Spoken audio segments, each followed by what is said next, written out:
ამას ხო ქონდა წინაპირობა არაერთი, ხო? მე მახსოვს ბაჩო არა, ის ოდიშარია, რომელიღაც ოდიშარია. ბექა ოდიშარია, რომელზეც ვისაუბრეთ. ხო, მან თქვა რომ მე მგონი შარშანდელ 9 აპრილს თქვა რომ 9 აპრილს ხალხი ჭყლეტაში დაიღუპა, ესეც. კი ბატონო, მოვყევით ზუსტად ეს ამის შესახებ.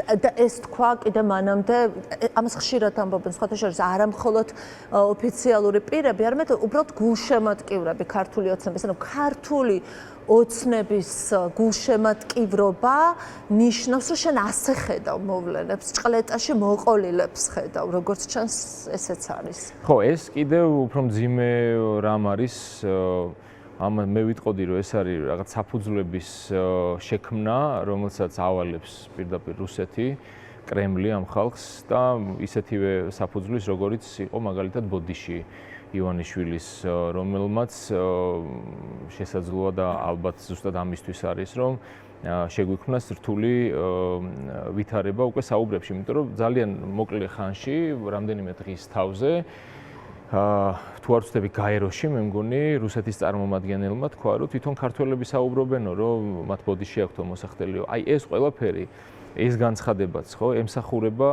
რა თქმა უნდა, რუსულ ინტერესებს და დღეს სამწუხაროდ ჩვენ ვხედავთ, მაგრამ მე მაინც არ ვეთანხმები დამოკიდებულებას, რომ ჩვენ არ უნდა ვარდებოდეთ შოკში ყოველდღიურად, იმიტომ რომ ყველაფერი ჩანდა ჯერ კიდე 2023 წლის მარტში თუ არა კიდე უფრო ადრე, მაგრამ 2023 წლის მარტში ძალიან მკაფიოდ გამოჩნდა, რომ ამ ხელისუფლებამ ჩამოიხსნა ყველანაირი ნიღაბი, ხო? ეს ამ აწუყვე de facto რეჟიმმა.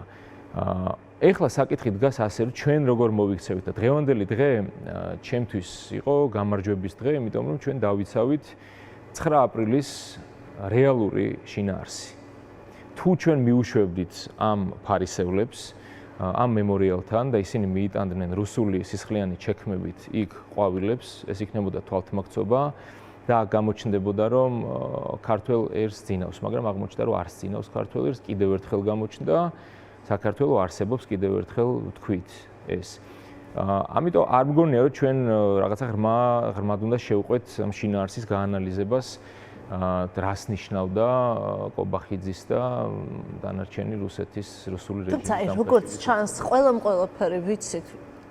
ზოგმა არ ვიცით ეს 2012 წლიდან, ზოგმა 2020 წლიდან, ზოგმა უკრაინის ომიდან, ზოგმა გაყალბებული არიან ადამიანები, ვინც გაყალბებული არჩევნების შემდეგ მიხვდა, არიან ვინც ეხლა მისცა ოცნებას ხმა, მაგრამ 28 ნოემბრის შემდეგ მიხვდა, რომ ის ბანერზე გამოკრული ევროკავშირი თურმე არ არის არაფერი, მაგრამ აი როგორც ჩანს, როდესაც მკაფიოდ ადებს სიტყვებს რაღაცებს, როცა ვიზუალურად ვხედავთ კობახიძეს, რომელიც უკვე არ ცდილობს თუნდაც ევროკავშირის დროშის ქვეშ შეაპაროს რაღაცები, პირდაპირ გეუბნება, რომ ეს რაღაც უცხო ძალა იყო და პირდაპირ არ ახსენებს რუსეთს, როგორც ჩანს, ეს იწვევს ადამიანებში ბრას, აი პასუხად რომ რატო ვართ შოკში, როგორც ჩანს, მაინც ადამიანებს სჭირდებათ ვიზუალური დადასტურება იმისა, რომ რაღაცებს რასაც გრძნობენ და ხო, მაგრამ რა თქმა უნდა, ვიზუალური დადასტურებისთვის, ვიზუალური დადასტურება ჩვენ გვჭირდება ხოლმე, რომ გავბრაზდეთ და შემდეგ რაღაც ცვლილებები განვახორციელოთ, მაგრამ მათ რისთვის სჭირდებათ, მე არ მგონია, რომ კობახიძეს ეს რამისთვის სჭირდებოდეს, ეს არის პირდაპირ დავალება და რუსეთი ჩემი აზრით ჩქარობს.